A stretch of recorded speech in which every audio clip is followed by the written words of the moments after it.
海尔空调一开机就显示 F3， 怎么回事？你像海尔空调报 F3 故障啊，一般就是外机板的问题，也就是说外机的大小板之间的通讯故障。你像这种情况下，首先我们第一步就是检查外机板，接下来我们去外边看一下。你看这个外壳我已经拆开了，里边一块大板一块小板。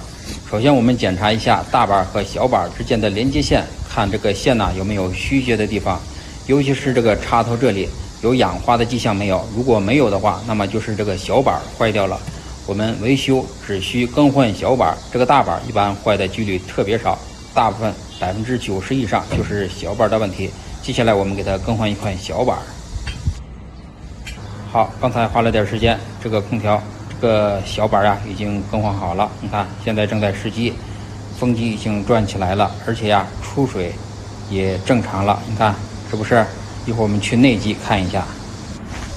你看这个内机已经恢复正常了，故障码立马就消失了，吹出的风也是哇凉哇凉的。所以说咱们碰到海尔空调显示 F3 的故障，我们就把这个小板给它更换一下，咱们这个空调立马就好了。